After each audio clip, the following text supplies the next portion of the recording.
असताना पाय लावताना नीट लावायला सगळेजण आता एकत्र झाला आणि मला एकट्याला एका बाजूला उभे केला.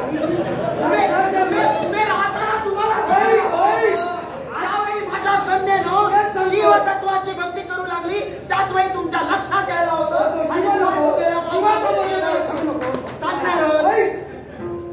चांगल्या चांगल्या गायकांचा कधी कधी सूर लागत. माझा दिवस आहे म्हणजे तुम्ही सूर माझा दिवस आहे म्हणजे आतापर्यंत जो तुमचा प्रकार चालू होता तो सूरचा होता.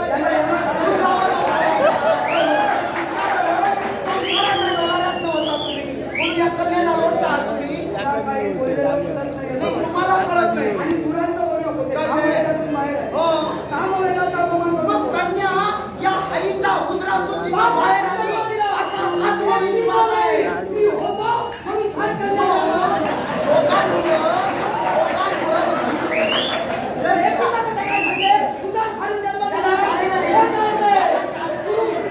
याला कारण आहे पुरुष दिसतो ना दिसतो. तुमचेच शब्द मी तुम्हाला सांगितले.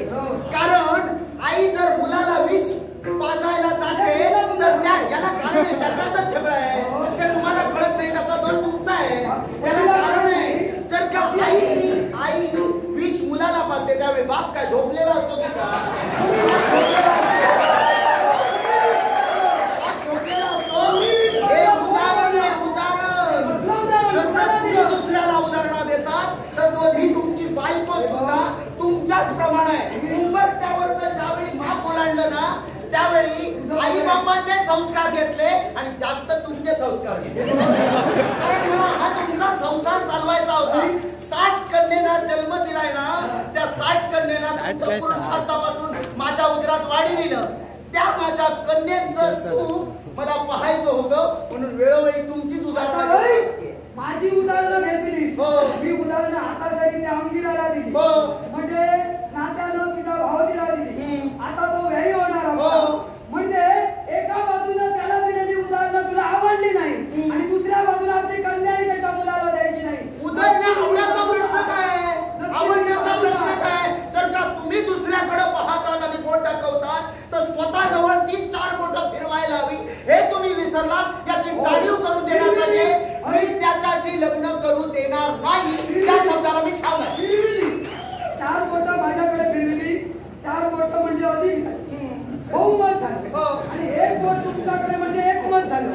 आता 4 नाही आणि 1 नाही. आता 5ही उठणार आणि थोबाडी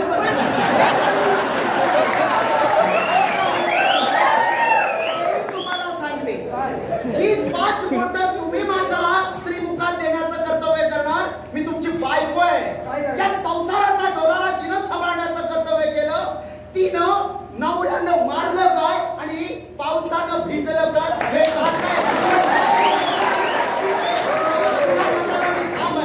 मी पावसानं भिजू देणार नाही. मी आता आगच होणार. फक्त शेवट लावलेली विचारतोय मी लावलेली आग आहे. अर्थात मी ते तुम्हाला करू देणार नाही. हे माझे निर्वाणीचे शब्द नाही. मी देणार नाही. मी माझ्या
भांडण चाललंय, ती रडते, तू मारते, काय चाललंय? त्याला कारण आहे. काय? सगळे बदलले, सगळे बदलले. आज एकट्याला टाकले. सगळे बदलले, तुझं चुकतंय का? आता तेच म्हणावं लागेल. नेमकं काय चुकलं ते कळत नाही. या गावचे रहिवासी आणि कलावंत काय करू विचारतो. साधारण गडबड परत आहे. अरे सगळे बदल, सगळे बदल. एकटाच माझा भाऊ झाला दक्ष. बरोबर की नाही? वाईट वाटतंय रे. काय दक्ष? काय दक्ष? दक्ष म्हणजे सावध. अरे आता सावध राहिलो तर दुसऱ्या बाजूला कोणीतरी, परत सावध राहिलो तर तिसऱ्या बाजूला कोणीतरी येते. आता मी आहे. सगळे माझ्याकडेच जिथं कमी तिथं काळजी करू नको. भाऊ राया आहे. मला सांग, अरे कशाला बहिणीला मारतो? काय समजतो तू?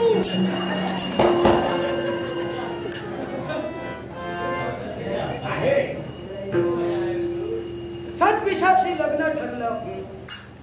हिला नकोय.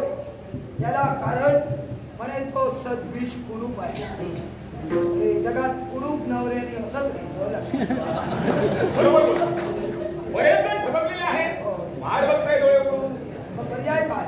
पर्याय याच्यासाठी लग्न मोडतंय. विचार तुझा अहो बहिणी, काय आहे? अहो, मला सांगावं काय? या जगासमोर जर का माझ्या सौभाग्याला आदर्श जर का ठेवला तर त्याचा काय उपयोग आहे? आपली बाण हिच्या जीवनाशी जर का आईबापानं खेळलं असेल तर ही जग काय म्हणणार आहे? आणि दुसरी गोष्ट म्हणजे आई मरो आणि मावशी जगो असं झालंय. कारण आई मेल्यानंतर आईची माया देणारी म्हणजे मावशी असते. आता तिच्याशी लग्न जर का करून आम्ही आमच्या बाळेचं दिलं तर सतीशाचं आणि तिचं नातं काय होणार आहे? या नात्याचा विचार हे जग काय म्हणून करणार आहे? याचा तरी विचार यांनी करायला नको का? समजून सांगण्याचा प्रयत्न केला पण ऐकायला तयार नाही. प्रश्न काय?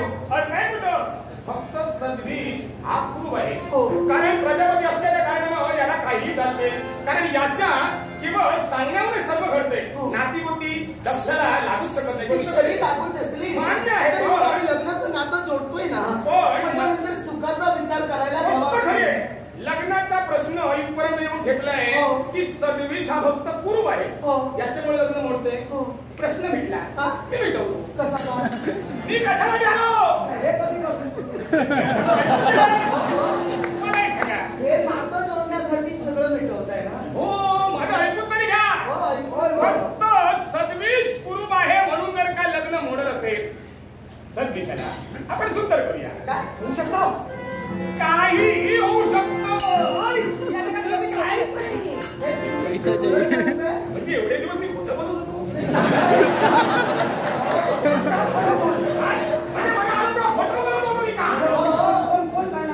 आहे या ठिकाणचा तुम्ही त्याग करा आणि असेच कैलासाच्या शिखरावरती चढायला सांगत नाही.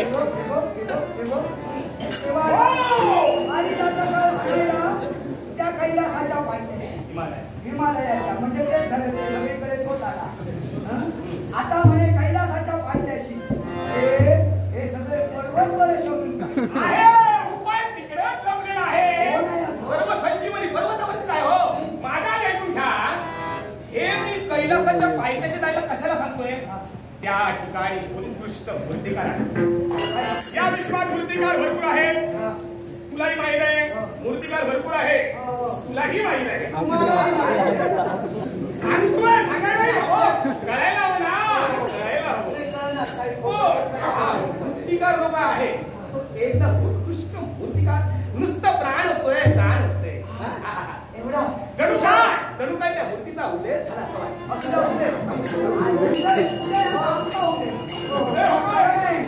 आम्हाला मूर्ती होती सद्विषाची. तीच सांगतोय. हा जटा मूर्तिकार एवढा तल्लख बुद्धीचा आहे. नाव काय? जटा. त्याचं नाव आहे, वैराचं नाव आहे. म्हणून त्याला काही जण जटाधारी म्हणतात. जटाधारी म्हणतात. असं मी आपल्याला काय, परंतु मूर्तिकार जटा एवढी उत्कृष्ट मूर्ती बनवतो की ज्याची प्रतिकृती तो बनवतोय त्या मूर्तीत प्राण होतोय. जर का त्याला